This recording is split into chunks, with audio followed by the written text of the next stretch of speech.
Welcome viewers. आज के video में हम HCF यानी हाईएस्ट कॉमन फैक्टर के बारे में बात करेंगे और हम ये जानने की कोशिश करेंगे कि HCF हम किसे कहते हैं, HCF होता क्या है और HCF निकालते कैसे हैं। साथ में HCF निकालने के लिए कौन कौन सी ज़रूरी बातें हमें पता होनी चाहिए।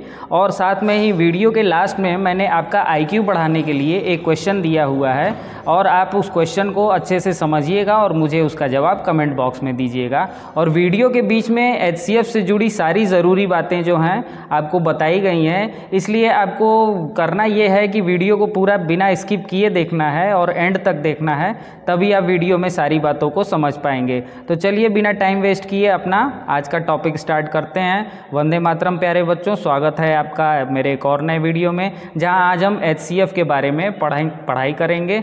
चलिए अपनी कुर्सी की सीट बेल्ट बांध लीजिए, वीडियो स्टार्ट होने वाला है। देखिए HCF का फुल फॉर्म होता है हाईएस्ट कॉमन फैक्टर। इसका मतलब ये है कि ऐसा फैक्टर जो कॉमन हो और कॉमन होने के साथ साथ हाईएस्ट हो, ऐसे ही फैक्टर को हम हाईएस्ट कॉमन फैक्टर बोलते हैं। अब HCF निकालने के लिए हमें दो बेसिक बातें पता होनी चाहिए। पहली बात यह है कि हमें फैक्टर निकालना आना चाहिए और दूसरी चीज़ है हमें कॉमन फैक्टर निकालना आना चाहिए। तो आइए पहले फैक्टर निकालने के बारे में बात करते हैं।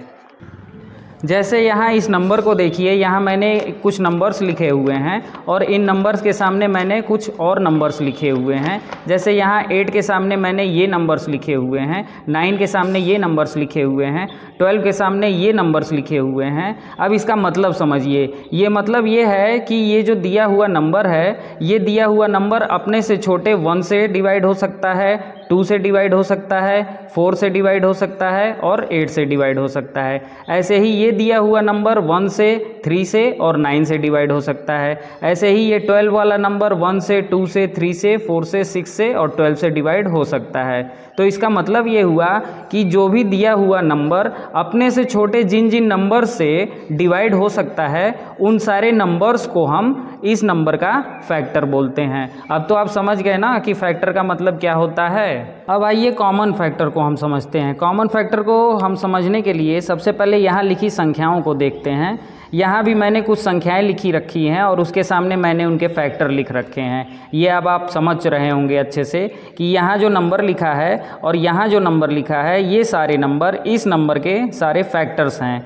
ऐसे ही ये सारे नंबर्स इस सारे नंबर के फैक्टर्स हैं। अब देखिए हमें करना क्या है, हमें करना ये है कि इन सभी नंबर्स के जितने भी फैक्टर्स हैं, हम ये देखेंगे कि इन सब में कौन सा ऐसा नंबर है जो सभी नंबर में कॉमन रूप से पाया जा रहा है। जैसे यहाँ देखिए 1 है, 1 है, 1 है और 1 है, यानी ये 1 एक ऐसा फैक्टर है जो सब में पाया जा रहा है। ऐसे ही 2 जो है यहाँ पाया जा रहा है, यहाँ पाया जा रहा है, यहाँ पाया जा रहा है, लेकिन यहाँ नहीं पाया जा रहा है। इसका मतलब ये 2 कॉमन फैक्टर नहीं है। ऐसे ही 3 को देखते हैं, 3 यहाँ है, यहाँ है, यहाँ है, लेकिन यहाँ नहीं है, तो इसका मतलब 3 भी कॉमन फैक्टर नहीं हुआ। अब हम 6 को देखते हैं। 6 देखिए यहाँ है, यहाँ नहीं है, यहाँ नहीं है और यहाँ है। इसका मतलब ये है कि 6 भी जो है हमारा कॉमन फैक्टर नहीं है। अब सवाल ये उठता है कि कॉमन फैक्टर को हम निकालें कैसे। तो कॉमन फैक्टर निकालने का तरीका ये होता है कि हम ऐसे नंबर को पहचानते हैं जो नंबर सभी नंबर्स में दिया हुआ होता है। तो हम आसानी से देख रहे हैं कि इन सारे नंबर्स में हमें 1 एक ऐसा नंबर मिल रहा है जो सब में कॉमन है। तो इसका इन सभी नंबर्स का कॉमन फैक्टर हो गया 1। यहाँ तक तो आप अच्छे से समझ चुके होंगे। मैं फिर से आपको रिपीट करा देता हूँ। कॉमन फैक्टर वो फैक्टर होता है जो सारे नंबर्स के बीच में कॉमन रूप से होता है।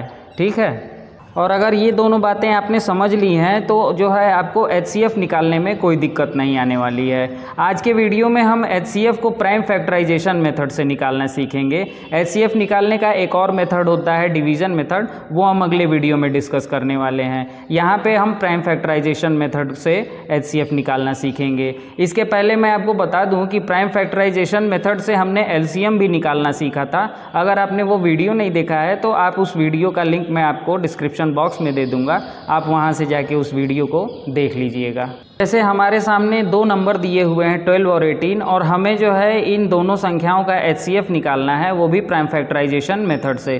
तो प्राइम फैक्टराइजेशन मेथड में हम सबसे पहले इन दोनों नंबर्स को ऐसे ऊपर और नीचे के रूप में लिख लेते हैं और फिर पहले वाले नंबर का हम इस तरीके से फैक्टर करते हैं और इस तरीके से लिख लेते हैं। ऐसे ही दूसरे वाले नंबर का हम इस तरीके से फैक्टर करके लिख लेते हैं। लिखने के बाद से जो सबसे ज़रूरी तरीका है वो आपको बहुत ध्यान से सुनना होगा, नहीं तो आप पॉइंट मिस कर देंगे, और अगर आपने पॉइंट मिस कर दिया तो आपको फिर ये बात समझ में नहीं आने वाली है। अब से पहले हम यहाँ पे 2 को ले लेते हैं, ये हमने सर्किल बना दिया, और इसके बाद से जो है 3 को सर्किल बना के हमने कॉमन फैक्टर छांट लिया है। अभी हमारा आंसर नहीं आया है। अब हम करते ये हैं कि हम इन दोनों नंबर्स का एक पेयर बना के लिख लेते हैं, और फिर इन दोनों कॉमन नंबर्स का एक पेयर बना के लिख लेते हैं, और इसके बीच में मल्टीप्लाई का साइन लगा देते हैं, और इसके बाद से दोनों का मल्टीप्लाई करके हमारे पास जो नंबर मिलता है वही नंबर इस दिए हुए क्वेश्चन का HCF होता है। तो आप इस चीज़ को अच्छे से समझ लीजिए, और अगर नहीं समझ में आया तो आप फिर से वीडियो को रिवाइंड करके देख लीजिएगा, आपको अच्छे से समझ में आने वाला है। तो बच्चों, आज हमने HCF का तरीका सीख लिया है, और जो है अब आपके लिए मैं IQ बढ़ाने वाला एक सवाल पूछ रहा हूँ। और सवाल ये है कि आपको एक संख्या दी हुई है 8, और 8 को आपको 8 बार इस तरीके से जोड़ना है कि आंसर 1000 आ जाए। यानी 8 एक नंबर है, उसको 8 टाइम्स जोड़ना है, लेकिन इस तरीके से जोड़ना है कि उस सब को अगर टोटल किया जाए तो हमें 1000 आंसर मिल जाए। अगर आपको ये बात समझ में आ गई है तो आप मुझे इसका जवाब कमेंट बॉक्स में दीजिएगा। सही जवाब देने वाले का जवाब मैं पिन कर दूंगा, और फिर हम अगले वीडियो में मिलते हैं। तब तक के लिए ऐसे ही सीखते रहिए और आगे बढ़ते रहिए। चलिए मिलते हैं फिर अगले वीडियो में।